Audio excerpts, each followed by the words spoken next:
देखिए प्रश्नावली 12.2 का प्रश्न नंबर 2। एक इंजीनियरिंग के विद्यार्थी रचेल से एक पतली एल्यूमीनियम की शीट का प्रयोग करते हुए एक मॉडल बनाने को कहा गया जो एक ऐसे बेलन के आकार का हो जिसके दोनों सिरों पर दो शंकु जुड़े हुए हो। इस मॉडल का व्यास 3 सेंटीमीटर है और इसकी लंबाई 12 सेंटीमीटर है। यदि प्रत्येक शंकु की ऊंचाई 2 सेंटीमीटर हो तो रचेल द्वारा बनाए गए मॉडल में अंतर्विष्ट हवा का आयतन ज्ञात कीजिए। यह मान लीजिए कि मॉडल की आंतरिक और बाहरी विमाएं लगभग बराबर है। तो सबसे पहले यहाँ पर मॉडल बना लेते हैं हम। यह है मॉडल का बेलनाकार भाग और इस बेलन के दोनों तरफ हम जो है शंकु जो है बना देंगे। तो ये जो है बेलन के दोनों तरफ मैंने शंकु बना दिए, ठीक है।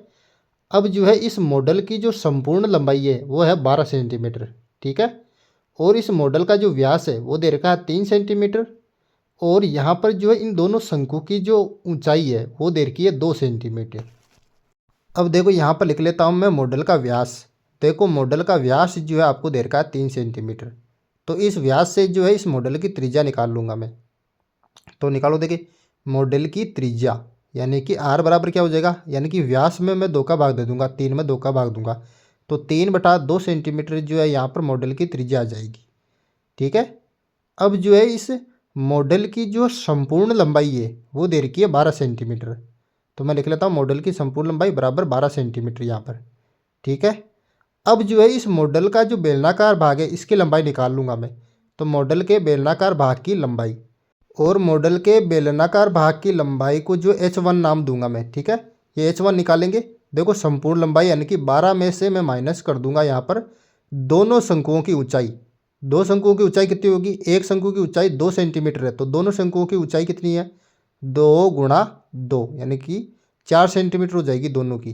तो ये जो है आप माइनस कर दो 12 में से, तो आपके पास जो है इस मॉडल के बेलनाकार भाग की जो है लंबाई निकल कर जाएगी। तो 12 माइनस 2 को 2 से गुणा करूँगा तो कितना आ जाएगा 4 आ जाएगा। तो 4, अब 12 में से मैं 4 घटाऊँगा यहाँ पर, 12 में से 4 घटाऊँगा तो 8 सेंटीमीटर जो है इस बेलनाकार भाग की लंबाई आ गई मॉडल के, ठीक है।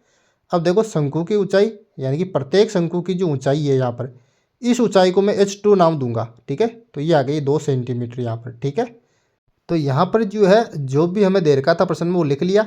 अब जो है हम मॉडल में अंतर्विष्ट हवा का आयतन ज्ञात कर लेंगे।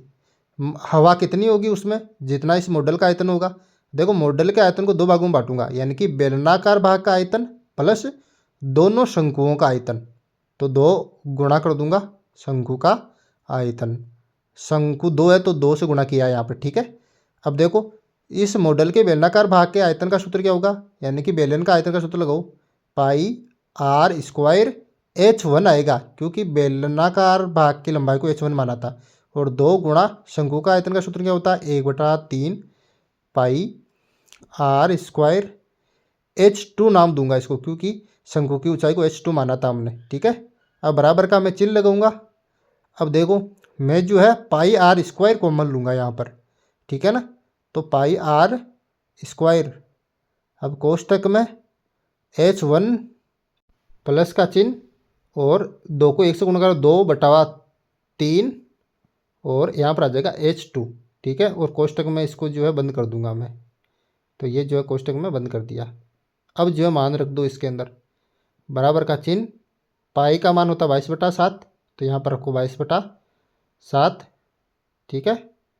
और आर की जगह आर का मान आया था 3/2 हमारे पास, तो आर की जगह रखूँगा 3/2, ऊपर स्क्वायर लगा हुआ तो स्क्वायर लगा दूंगा यहाँ पर, ठीक है। और कोष्टक लगाओ, कोष्टक h1 का मान क्या आया था h1 यानी कि बेलनाकार भाग की लंबाई आई थी 8 प्लस 2/3 की जगह 2/3 और h2 यानी कि शंकु की ऊंचाई है यहाँ पर 2 सेंटीमीटर तो यहाँ पर h2 की जगह आ जाएगा 2 और कोष्टक में बंद कर दूंगा इसको। अब देखो बराबर का चिन्ह लगाओ वापस नीचे 22/7 की जगह 22/7। अब देखो यहाँ पर 3/2 के ऊपर स्क्वायर लगा हुआ तो 3/2 को 2 बार गुणा करूँगा मैं यहाँ पर, ठीक है ना। तो 3/2 गुणा यहाँ पर 3/2।